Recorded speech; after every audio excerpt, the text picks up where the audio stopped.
Linda Barcz from the Barcz Company is here taking your plant calls at 270-9933. Good to see you. Good to see you, Mark. Get some green in the house. I brought on different plants with lots of different colors.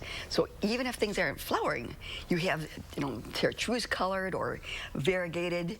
The calatheas are always very commonly, they have spotted leaves of a couple of different colors.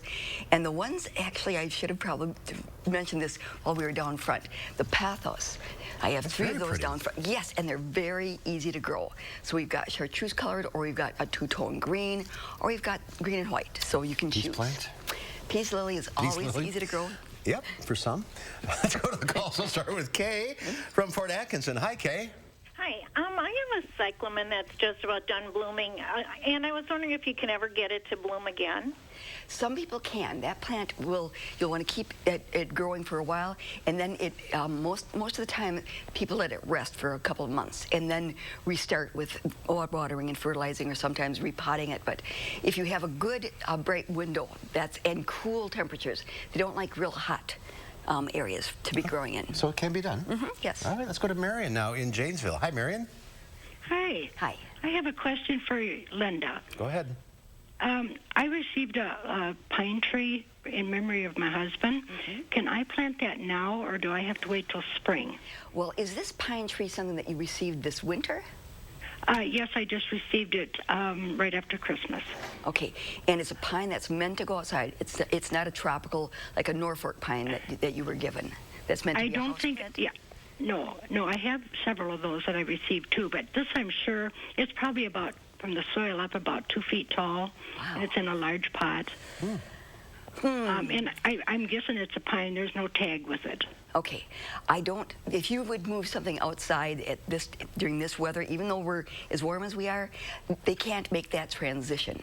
So I would wait until spring. If it survives till then, if it's a true pine that's meant to be hardy in Wisconsin, it may drop all of its needles before we make it to spring, but if we do, try it. Yep. Can I leave it in the garage? No, I would probably have it actually inside the house, because I'm not sure what okay. kind of plant you have. I'm not either. Okay. Good luck. All right, let's go to Judy now in Cross Plains. Hi, Judy. Judy, you there? She wants to know about watering poinsettias. Can you overwater it? Yes, you can overwater poinsettias.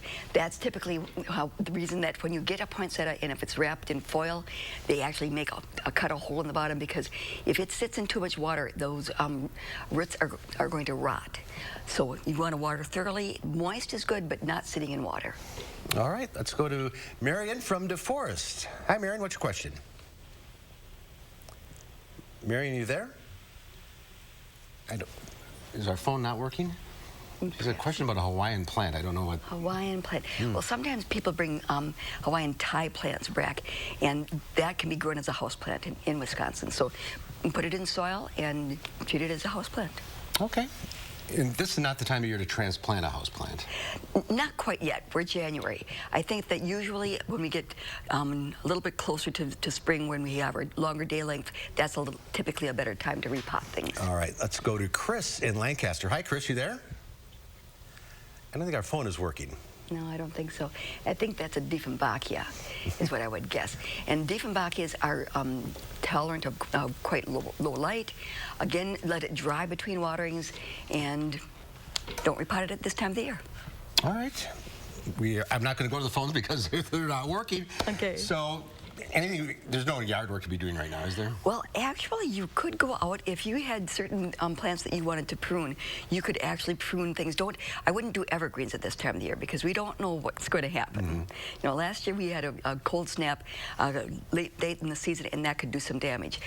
Even things like apple trees. If people have quite a few apple trees, they could prune some of those. If you just have one, I would wait until February to do that, because we could still have some pretty cold weather coming up. Yeah, I'm sure we will. It's only the first week in January, and if you have leaves on the grass, you maybe get those up? That's true. You can still clean up leaves. We couldn't do it in October, but you can do it now. Yeah, it's been a strange fall and early winter so far. Yes, it has. All right, sorry about the phones, folks. We'll try it again next time. Linda, thank you. Here's Dana with one final check of the forecast.